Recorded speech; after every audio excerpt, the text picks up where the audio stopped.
Bienvenidos hermanos, hermanas, amigos que nos escuchan en las diferentes naciones del mundo. En esta oportunidad, el Ministerio Profético del Dios Todopoderoso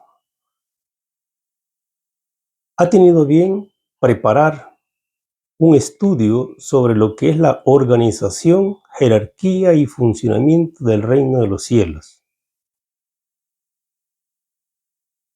Les invito para que escuchemos esta predicación de principio a fin para que conozcamos varios misterios de nuestro Padre Celestial.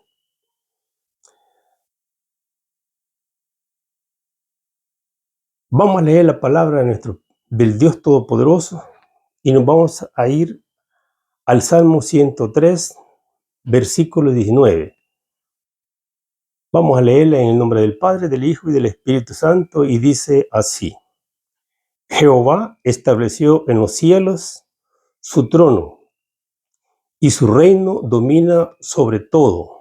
Amén. La primera pregunta que nosotros tenemos que hacernos es: ¿dónde se encuentra el reino de los cielos? Es una interrogante que todo ser humano tiene en mente y desea conocer al respecto. Pues en esta oportunidad vamos a conocer en base a lo que nos establecen las Sagradas Escrituras.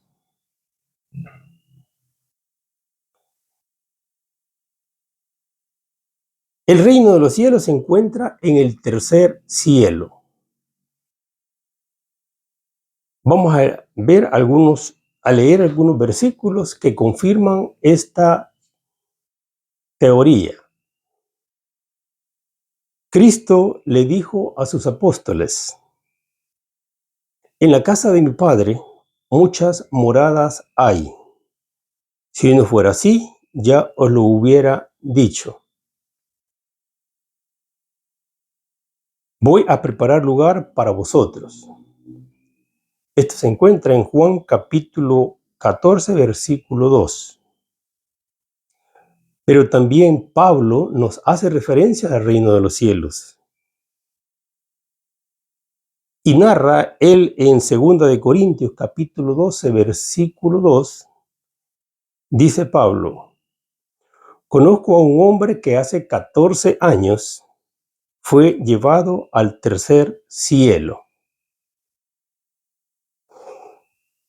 Entonces podemos confirmar a través de las Sagradas Escrituras que el reino del Dios Todopoderoso se encuentra en el tercer cielo.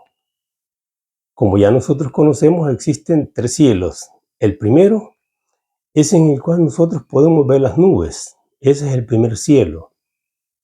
El segundo cielo es donde se encuentra la galaxia, el sol, la luna, los planetas, las estrellas. Y el tercer cielo es donde nuestro Padre Celestial tiene su morada hasta que Él regrese en la Nueva Jerusalén a la tierra. Esto nos lleva a la siguiente pregunta: ¿qué es el reino de los cielos? Y podemos decir que es la casa donde habita Dios. Es un lugar de paz, justicia perfecta. Jesús enseñó que es un lugar en el que se puede entrar por medio de la fe. El reino de los cielos se rige por los principios de justicia, la fe, la misericordia. Esto lo podemos encontrar en Mateo capítulo 23, versículo 23. Para que nosotros comprendamos mejor cuál es la organización del reino de Dios, podemos decir que este es similar a un reino terrenal, el cual debe de cumplir con ciertos requisitos. Debe de tener un soberano, súbditos, territorio y leyes. En la actualidad existen varios reinos terrenales. Entre los más relevantes podemos mencionar los siguientes: el Reino Unido, España, Suecia, Japón. Cada uno de ellos tiene un jefe de estado que es un rey o una reina. Hagamos una breve comparación entre un reino terrenal y el reino de los cielos.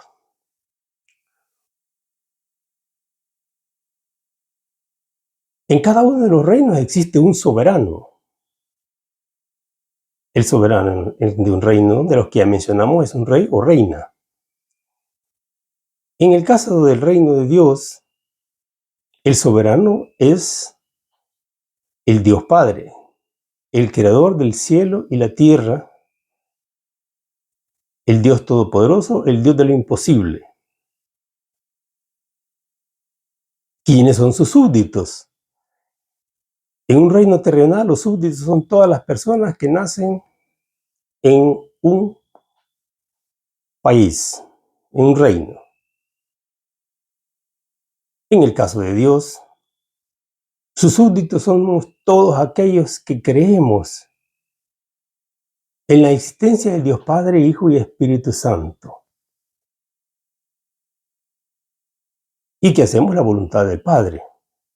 Entonces, nosotros, nuestra ciudadanía está en el reino de Dios y somos embajadores acá en la tierra porque damos a conocer y representamos al Dios Todopoderoso. También existe un territorio. El límite de los reinos, sus fronteras, eso delimita el territorio de cada reino terrenal. El reino de los cielos no tiene límites. El reino de los cielos, el reino de Dios, su territorio es toda su creación. Todo lo que ha creado, los cielos, la tierra y todo lo que existe en ella. Y el último elemento importante que debe tener un reino es las leyes.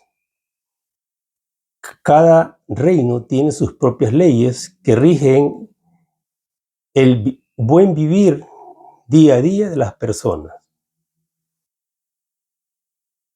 La mayoría de leyes que existen en la tierra han tomado de referencia lo que son los 10 mandamientos. En el caso de nuestro Padre Celestial, sus leyes están plasmadas en los primeros 5 libros de las Sagradas Escrituras. Lo tenemos en Génesis, Éxodo, Levítico, Números y Deuteronomio. Ahí están todas las leyes generales. Pero existe una ley especial, una ley eterna, la cual todos estamos obligados a cumplirla. Y son sus 10 mandamientos, los cuales están en el Éxodo capítulo 20.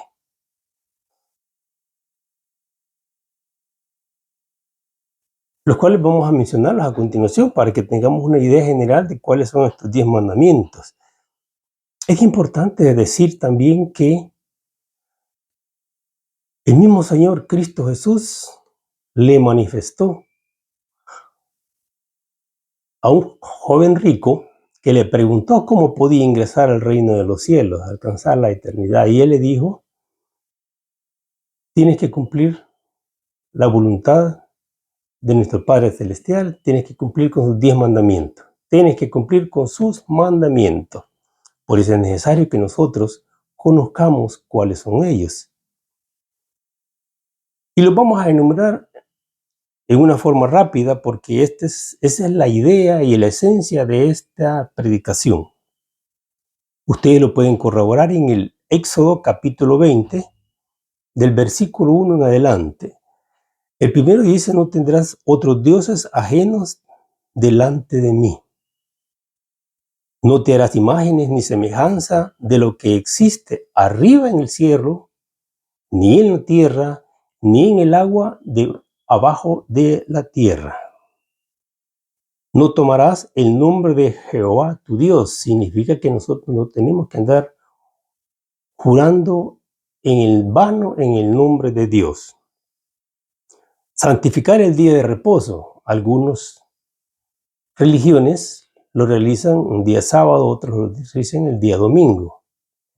Lo importante es que nosotros en nuestra semana tengamos un día específico para que se lo dediquemos a nuestro Padre Celestial y utilicemos ese día para orar y ponerlos a cuenta con Él.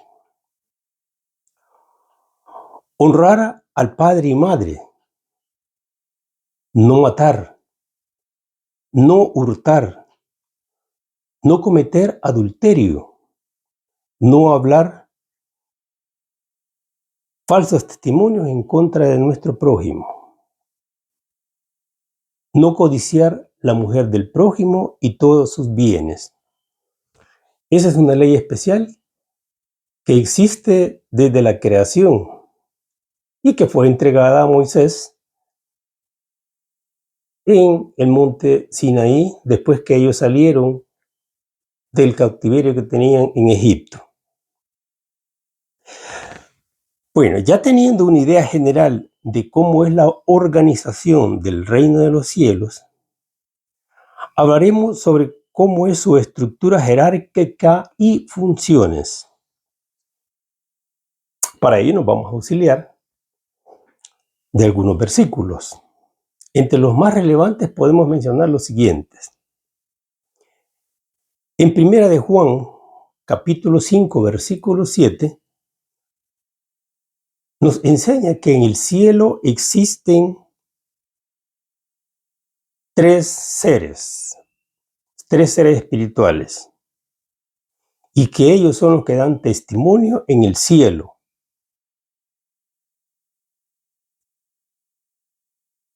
El Padre, que es Jehová, el Verbo, que es Cristo Jesús, y el Espíritu Santo, que es el Espíritu de Dios, y que los tres son uno. Existen más versículos que hacen referencia a la Trinidad, pero nosotros nos vamos a basar en relación a este únicamente celeste por aspecto de tiempo.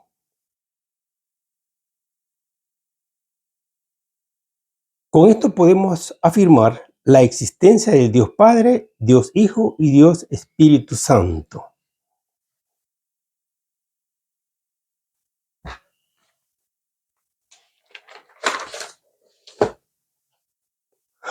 Hablemos un poco de la creación. En el primer libro, Génesis, nos dice que Dios creó los cielos, la tierra y todo lo que existe. Pero la creación no comenzó ahí, sino que comenzó mucho tiempo atrás. La primera creación que nuestro Padre Celestial realizó es la creación de sus ángeles y les dio diferentes rangos y funciones. Y es así como Él crea entre los ángeles varias jerarquías y tenemos a los serafines, querubines, arcángeles que sirven y adoran al Dios Todopoderoso. Los serafines alaban a Dios. Los querubines protegen su reino. Y los arcángeles son ángeles mensajeros, guerreros y sanadores, según las Sagradas Escrituras. Más adelante vamos a ver algunos versículos que confirman lo que les estoy transmitiendo en estos momentos. Por lo antes mencionado, podemos afirmar que la organización del reino de los cielos es la siguiente. Existe un soberano, que es Dios Padre.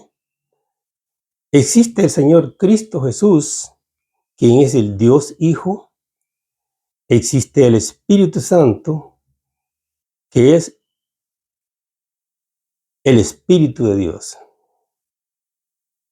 De ahí le siguen los serafines, los querubines y los arcángeles. Vamos a ver a continuación cuáles son las funciones de cada uno de ellos, porque esto es importantísimo que nosotros lo conozcamos, cuáles son las funciones. Y vamos a leer algunos versículos que afirman lo que estamos en este momento predicando. Hablemos en primera instancia de el Dios Padre. Él es el soberano, el único Dios verdadero, es el Dios de lo imposible, creador de los cielos y la tierra y todo lo que existe. Su nombre es Yahvé, Jehová o Alá, dependiendo la religión que lo esté predicando. El Dios Padre es el arquitecto de toda creación. Él decide qué es lo que se hace, qué es lo que nace, qué es lo que muere. Él instruye a su Hijo Cristo Jesús y a sus ángeles para que ellos cumplan con su voluntad.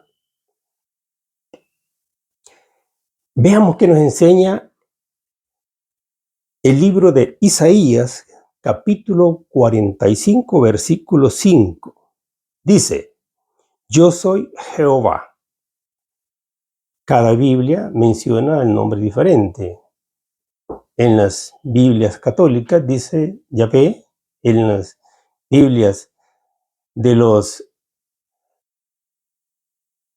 la religión evangélica, Jehová, y en los musulmanes dice Alá. Yo soy Jehová y ninguno más hay, no hay Dios fuera de mí.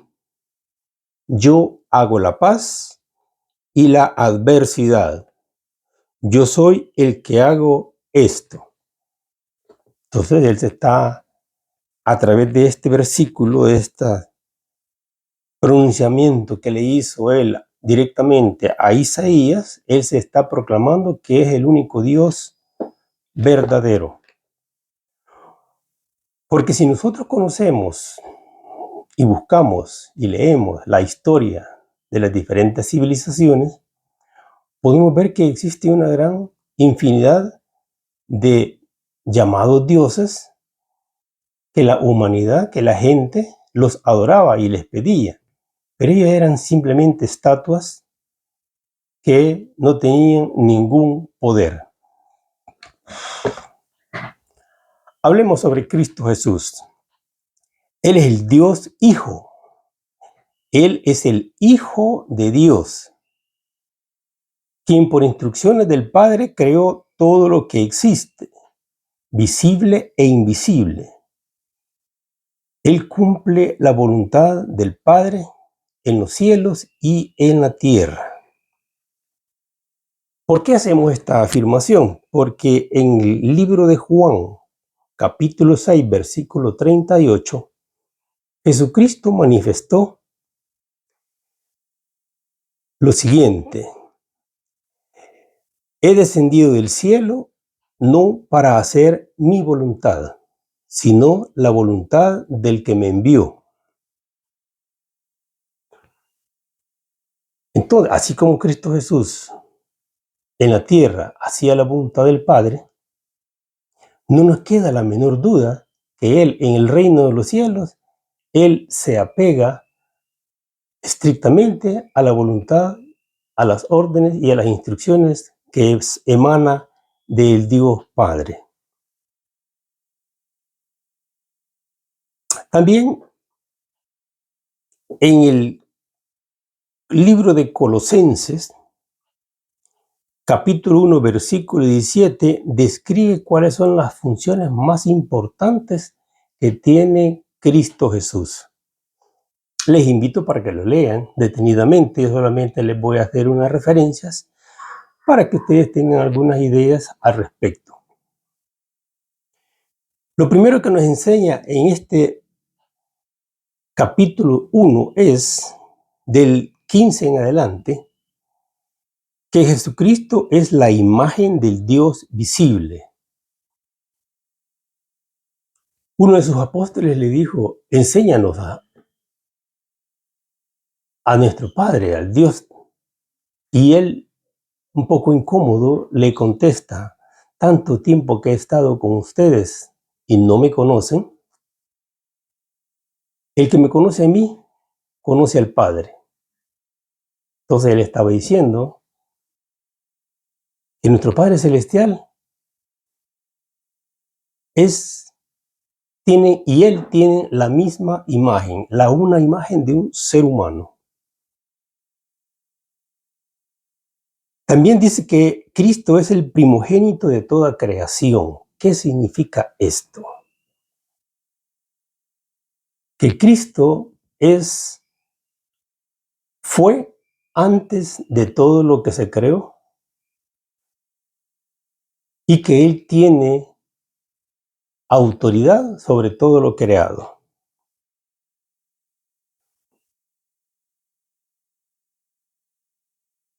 De ahí a continuación dice: porque por Él fueron creadas todas las cosas que hay en los cielos, en la tierra, visibles e invisibles. A muchas personas les da inquietud, se turban cuando leen en Génesis capítulo 1, donde dice que Dios creó los cielos, la tierra y todo lo que existe. Y en Colosenses nos dice que lo creó Cristo. Y algunos se preguntan y dicen: bueno, ¿y entonces quién creó la tierra y los cielos? ¿La creó Dios o la creó Cristo Jesús? Bueno, ya explicamos que el creador de todo, el que dice esto se va a hacer, es el Dios Padre. Entonces, Dios Padre le ordenó a su Hijo Cristo Jesús que hicieran todo lo que existe, visible e invisible.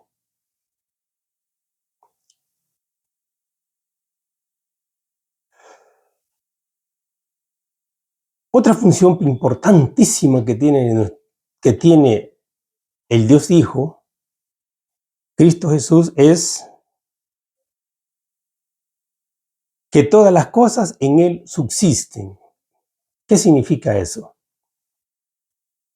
Cristo tiene sobre sus hombros la gran responsabilidad de mantener todo lo que se ha creado. Que el sol alumbre día a día, que la luna gire alrededor de la Tierra, que los planetas no se salgan de su órbita, que los mares no salgan de su cauce, que cuando nace un niño, él es el encargado y responsable de que esa criatura se forme en el vientre de su madre. Imaginemos que un ser humano nace a través de la unión del espermatozoide y un óvulo. Y nosotros nos preguntamos cómo es que ese niño va creciendo, va formándose como un ser humano dentro del vientre de la madre. Esas son las funciones que tiene Jesucristo. Él tiene una gran responsabilidad ante el Dios Padre de mantener la creación y las nuevas cosas o personas que se van creando. También Cristo Jesús es la cabeza del cuerpo de la iglesia. Él es el que mantiene esa relación, esa comunicación entre Dios y el ser humano. Él es el mediador. Cuando nosotros aceptamos a Cristo, Él media ante el Padre para que nuestros pecados sean perdonados y podamos tener el ingreso al reino de los cielos. También lo describe Colosenses como el primogénito entre los muertos. Bueno, él fue el primer ser humano que murió y nació. Qué interesante, porque su reino inicia cuando él resucita, cuando el Padre lo regresa a la vida. Por eso él es el primogénito de toda creación. Él es el primogénito de los muertos. Todas las almas de las personas que murieron en la fe, creyendo en el Dios Todopoderoso, el Dios Padre, no pudieron subir al reino de los cielos. Se mantuvieron en el seno de Abraham, que era un espacio que estaba a la par de los avernos infernales.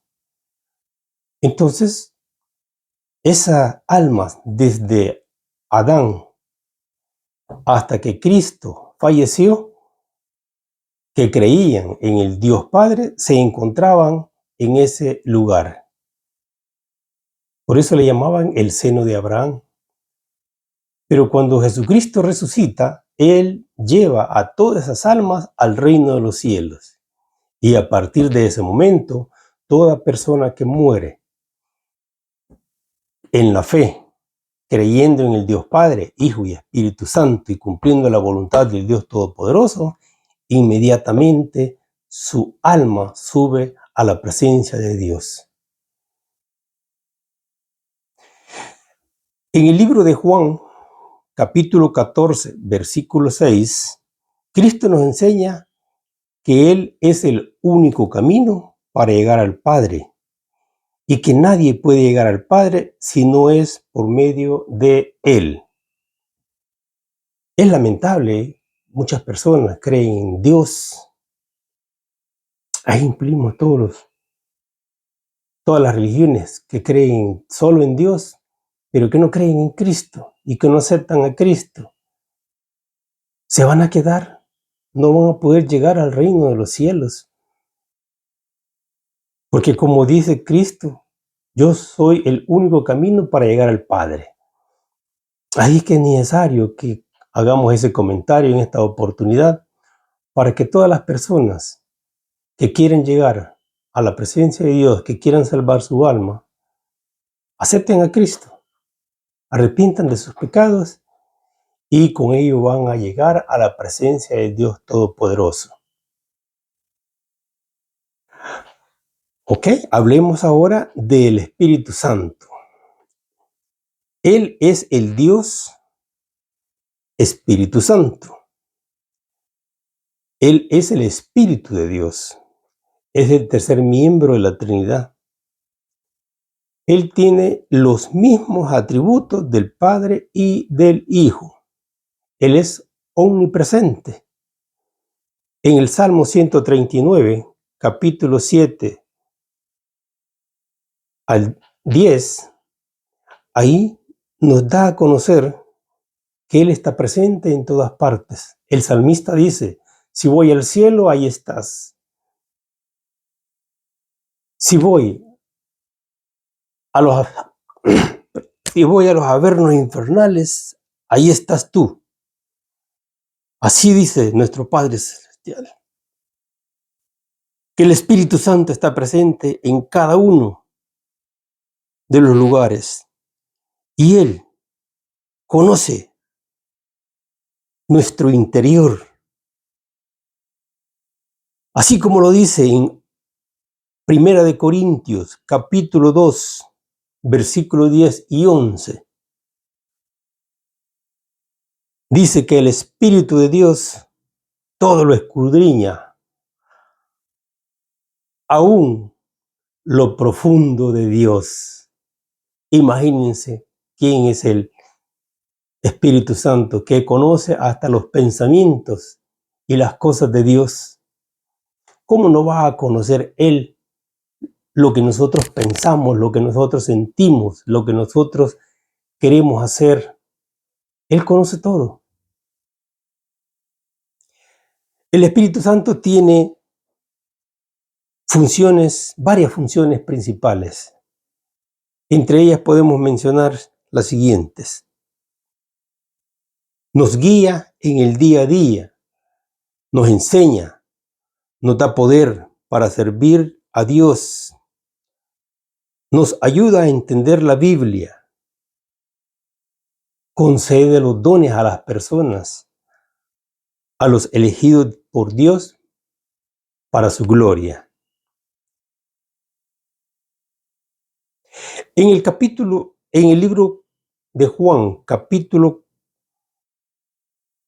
14, versículo 26, Cristo manifestó: mas el Consolador, el Espíritu Santo, a quien el Padre mandará en mi nombre, os enseñará todas las cosas y os recordará todo lo que yo os he dicho. Entonces el Espíritu Santo, muchas gentes no creen en Él, pero la Trinidad está presente y cada uno de ellos tiene una función específica. Dios Padre crea, instruye para que algo nuevo surja, nuevas vidas. Él es el arquitecto. Cristo Jesús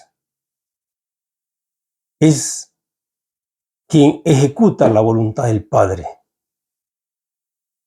Y el Espíritu Santo es el que está día a día con nosotros, guiándonos, protegiéndonos,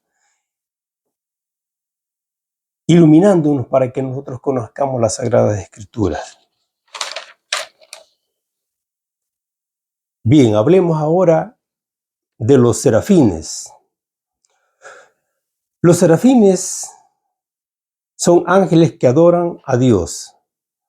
Son descritos en las Escrituras como seres espirituales con 6 alas que rodean el trono de Dios, cantando alabanzas, y tienen el poder y la autoridad para limpiar pecados. Imagínense qué gran potestad y poder les ha dado nuestro Padre Celestial.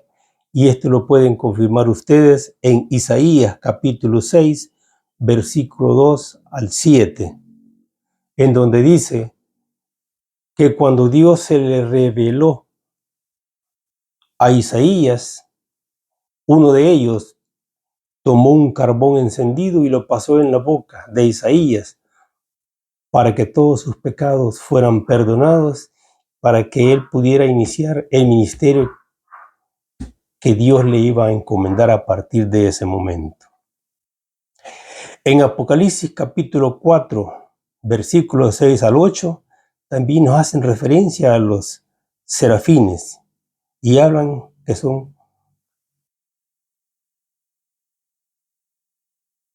de ellos que están alrededor de nuestro Padre Celestial. Habla de los 4 seres vivos. Les invito para que lo lean. Hablemos ahora de los querubines. Son ángeles espirituales que protegen el reino de Dios, descrito como seres de 4 alas. Lean, porque no tenemos tiempo para leerlos, lean Génesis capítulo 3, versículo 24, el Éxodo 25, capítulo 25, versículo 18 al 20, y Ezequiel capítulo 1, versículo 6, y confirma lo que les acabo de mencionar.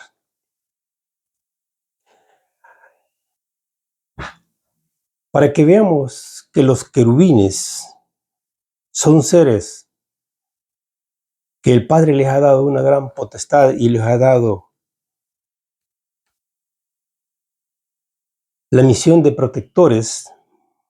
En Ezequiel capítulo 28, versículo 12 al 19, se describe a Satanás como un querubín protector que fue creado por Dios para proteger el santo monte de Dios, y que debido a que su corazón se enalteció, fue arrojado por Dios a la tierra por haber blasfemado en contra de su voluntad y fue maldecido por Dios. Entonces, nosotros conocemos y debemos de saber que existe un reino de Dios y existe el reino de los avernos infernales.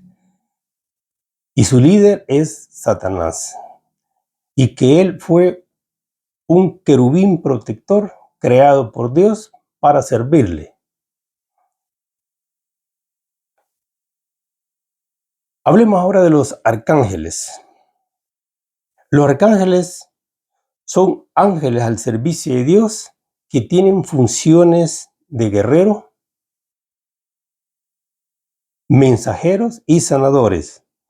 Tienen un estatus de líderes en el ejército celestial. Los más mencionados en las Sagradas Escrituras son el arcángel Miguel, Gabriel y Rafael. Les voy a leer rapidito, vamos a hablar un poco de un versículo de cada uno de ellos en donde hacen mención de cada uno y sus acciones. En Judas capítulo 1 versículo 9 se menciona al arcángel Miguel que combatió contra Satanás, disputándose el cuerpo de Moisés.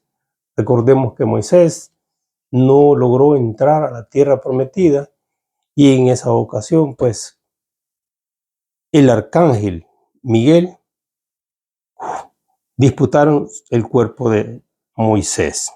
En Apocalipsis capítulo 12, versículos 7 a 9, se describe una batalla en el cielo donde Miguel y sus ángeles luchan contra el dragón, que es Satanás, y sus ángeles, que son los ángeles caídos, que se sublevaron contra Dios para tomar su trono y que fueron lanzados a la tierra desterrados del tercer cielo. Algunas personas creen que esta batalla va a ser en el futuro. Yo en lo personal creo que esta batalla ya se dio y por eso existe esa separación entre un reino y el otro reino. En el libro de Lucas,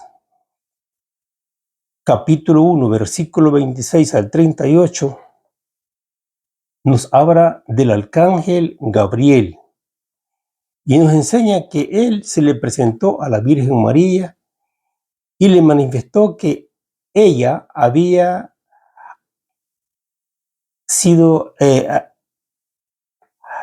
tenido agrado ante la presencia de Dios y que iba a concebir y a dar a luz a un hijo y que le pondrá por nombre Jesús. También le manifestó que iba a ser un gran hombre y que lo llamarían Hijo del Altísimo y que su reino no tendrá fin y que iba a ser concebido por medio del Espíritu Santo. El otro arcángel que hemos mencionado es Tobías. Es el arcángel Rafael. Él es mencionado en el libro de Tobías, capítulo 5, versículo 4 de la Biblia católica. Él fue un arcángel enviado por Dios para sanar al padre de Tobías de su ceguera y para que liberara a Sara, quien fue la esposa de Tobías, de una maldición que tenía y que estaba siendo provocada por el demonio Asmodeo. Ella se casaba con una persona y esa persona fallecía de inmediato. Entonces, para eso Dios mandó a este arcángel para que realizara esta obra. Existe infinidad de arcángeles mencionados, ángeles y arcángeles mencionados en la Sagrada Escritura, pero por aspectos de tiempo nosotros nos vamos a ir quedando con ellos. Solo les voy a narrar lo que dice en el libro 2 de Reyes, capítulo 19, versículo 35. Narra que un ángel fue enviado por Dios para proteger a Jerusalén de un ataque de los asirios.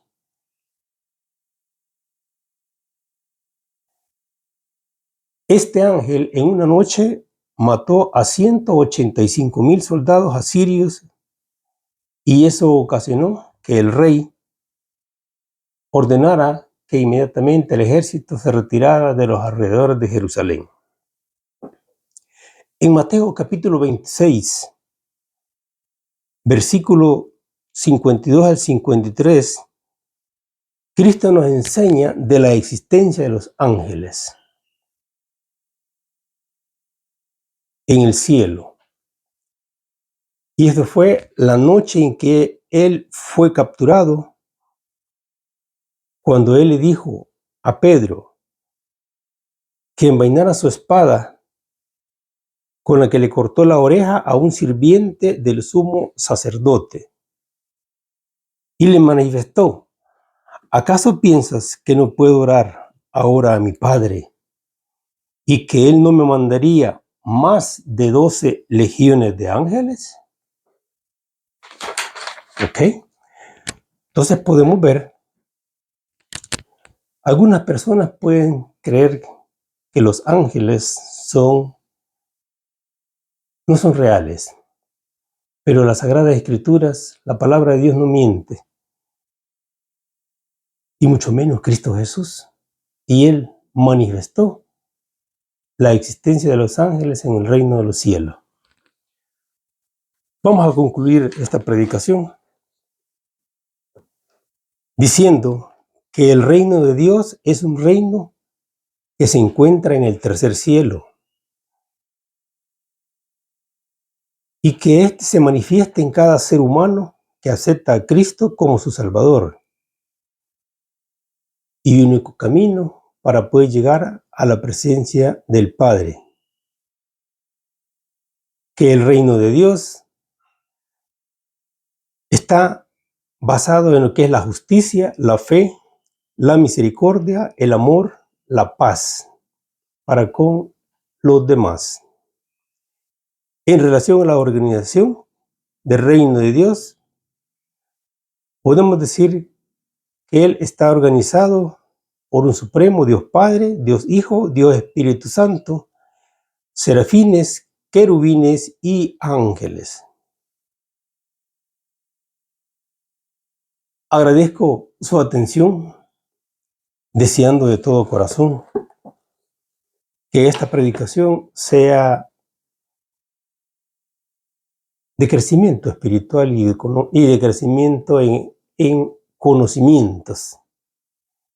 Les invito para que lean y repasen cada uno de los versículos que han sido mencionados para que confirmen la existencia de Dios Padre, Hijo y Espíritu Santo, la existencia de sus ángeles, y que nosotros tenemos que hacer todo lo humanamente posible para poder estar ante su presencia.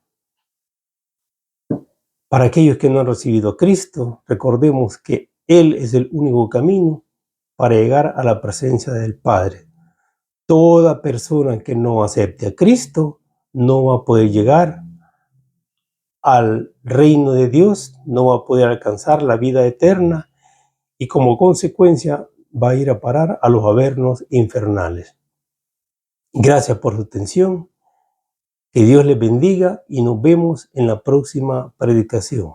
Amén.